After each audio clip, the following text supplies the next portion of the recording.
시청자 여러분 안녕하십니까? VOA 뉴스입니다. 미국과 비핵화 협상을 진행 중인 북한이 비밀리에 대륙간 탄도미사일을 제조하고 있다는 정황이 나오자 전문가들은 여러 시설 중 하나라고 분석했습니다. 따라서 북한은 모든 핵과 미사일 시설들을 공개하고 검증을 받아야 비핵화의 진정성을 보이는 것이라고 지적했습니다. 조상진 기자가 보도합니다. 북한이 새로운 대륙간 탄도미사일을 제조하는 것으로 알려진 위성 사진입니다. 평양 인근 산음동의 이 시설은 북한이 미 본토 타격이 가능하다고 주장한 화성 15형 등 대륙간 탄도미사일 ICBM 2기가 생산된 곳으로 알려져 있습니다. 전문가들은 북한이 단거리와 중거리, 장거리 등 단계별 미사일 생산 시설을 갖고 있다면서 이번에 포착된 시설은 그중 일부라고 분석했습니다.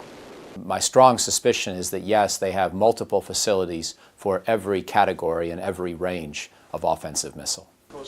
따라서 중요한 것은 신고와 검증이라며 북한은 모든 핵과 미사일 시설을 하나씩 공개할 게 아니라 일괄 공개하고 검증받아야 한다고 지적했습니다. North Korea would declare all of its nuclear and longer-range missile facilities where they make those weapons, and then have international inspectors come in and verify that those facilities have been turned off and shut down. 북한의 의도적인 시설 노출 가능성도 나왔습니다. 북한은 미국이 위성을 통해 핵심 시설을 보고 있다는 것을 알고 있다며 협상용 시설 노출이라는 분석입니다. North Korea is deliberately showing us what they want us to see.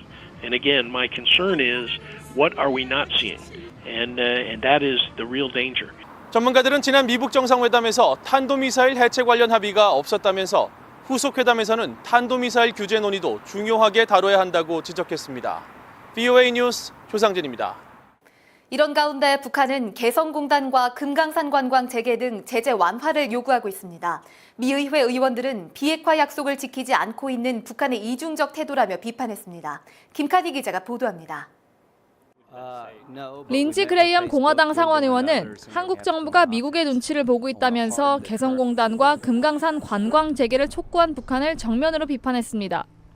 미군 유해 송환은 감사한 일이지만 북한은 아직도 비핵화에 대한 진지한 태도를 보여주지 않고 있다고 지적했습니다. 오히려 핵물질과 미사일 개발을 이어가는 정황이 잇따르고 있다며 제재 해제 요구는 시기상조라고 강조했습니다. If the reports are true that they continue to make enriched fuel, and if they're continuing to work on their missile program, I would not reward them any further. 코리 가드너 공화당 상원의원은 북한의 이중적 태도를 비판했습니다.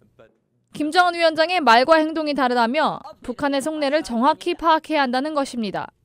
It's clear that Kim Jong-un has at least publicly says one thing and tries to do another, and so we need to get to the bottom of what he's trying to do. 이런 가운데 폼페이오 국무장관은 오는 3일부터 싱가포르에서 열리는 아세안 외교장관 회의와 ARF 회의에서 유엔 대북 제재 결의 이행을 강조할 예정입니다. Countries that have agreed to the UN Security Council resolutions and agreed to those sanctions need to make sure that they are fully enforcing those sanctions. 국무부는 북한에 대한 제재 완화는 없을 것이라며 제재가 북한을 대화 테이블로 이끌어냈다는 점을 다시 강조했습니다. VOA 뉴스 김칸입니다.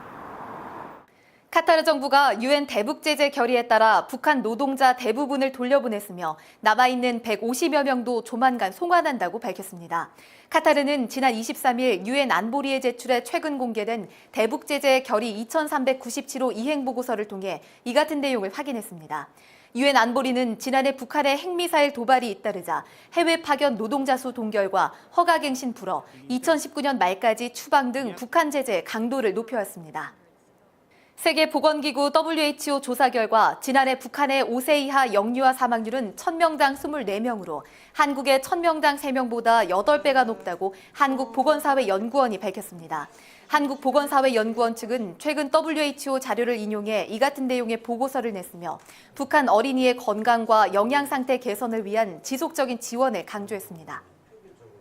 미국의 역사 사회교사들이 한국에서 열린 유엔 참전국 교사 평화 캠프에 참여해 한국 교사들과 유엔군 참전 교육 방법 등을 논의했습니다. 미국에서 한국전쟁 등 한국의 역사를 가르치고 있는 미국 교사들은 시연된 가상현실 VR 등을 통한 한국의 교육 방법 등을 시청하며 의견을 교환했습니다.